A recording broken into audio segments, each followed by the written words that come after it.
Welcome to the Business Profs channel. I'm your host, Chris Wilkie. My counterpart, Austin Hostetter, is recording some videos too, so make sure to subscribe to this channel. Give us a big thumbs up on the video. But let's get talking about social media midterm project examples. So one of the questions I got emailed from one of the readers and viewers of this channel was, hey, you've got some great ideas on how to build digital marketing courses or social media courses. Could you give us an example of a possible midterm project? So I'm going to start by saying this. So when you think about a midterm project, I like to have stuff that kind of folds everything that I did for the first half of the semester together, gives us kind of a stopping point and a point that we can move on to some other kind of topics. So when you listen to my idea, that's there. The other thing I want to say is if you don't want to use this as a midterm, you may be able to actually kind of parse it out and make it a first half of the semester or semester long project. I'm starting to get a lot of readers who are in the high school, middle school space that really want to learn how to kind of teach a digital marketing class at that level. This may be a great project to extend over 3 to 5 weeks that you could really work on individual pieces.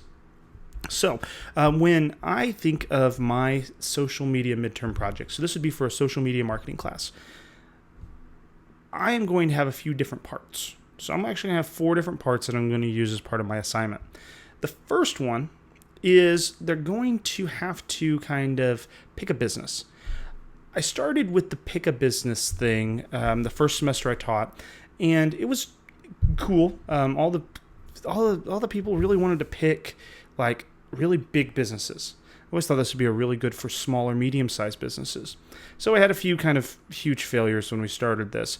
So I either have them picked, but what I do now is I write a list of businesses on the board. We actually play a game in class, which is kind of social media marketing trivia.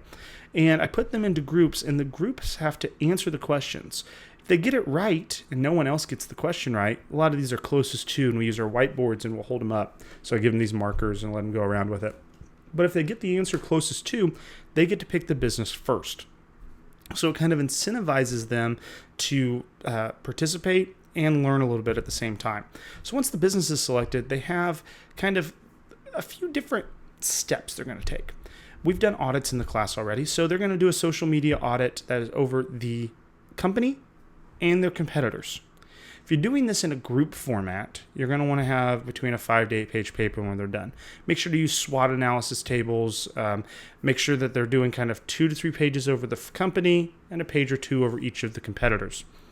If you're doing it on an individual basis, which this can be adapted to as well, you may have a page or 2 audit.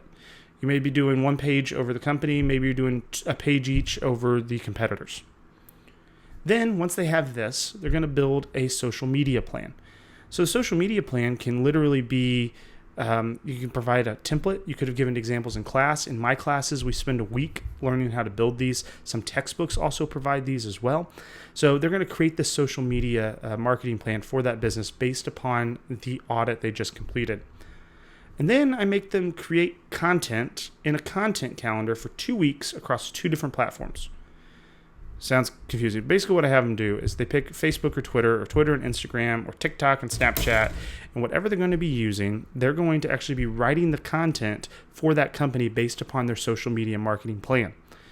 So they spend the time coming up with the graphics, the copy, and they get to kind of work together. If they're doing it on an individual basis, you may want to cut that back to one different platform, but it's completely up to you. So after they do that, they submit that as a content calendar. I really suggest a link to a Google document. There'll be a link down in the video below to how to create a content calendar. It's another video we have here. You may want to do it. Let's see. Can I put it here? I don't know. We'll see if we can make that happen. After they do that, they're going to do reflection. If it's in a group environment, they're going to do it on an individual basis. And if it's an individual, they're going to do it as a one person as well. And then if you are having those group projects or you have a class where you can do maybe some video work, I have them do presentations over what they would be presenting to this client.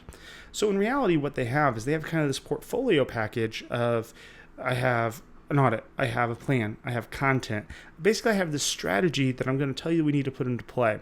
This sets us up as we get into the rest half of the semester to really look at okay, here's the tools we can use to make this happen, and here's the analytics that we can be measuring, and here's where paid may go in well. But this really ties up that first part of the semester for me and gives them that portfolio piece they can pass out. So that's my idea for a social media marketing assignment for a midterm. Again, you adapt it as you see fit. Make sure to like this video, hit the little bell to get notified when we are going to be publishing more content. Share it too. If you have some teacher friends that would love this idea, pass it along. If you have any comments or questions, leave them below. We'll do our best to respond to you. And if not, have a great rest of the day.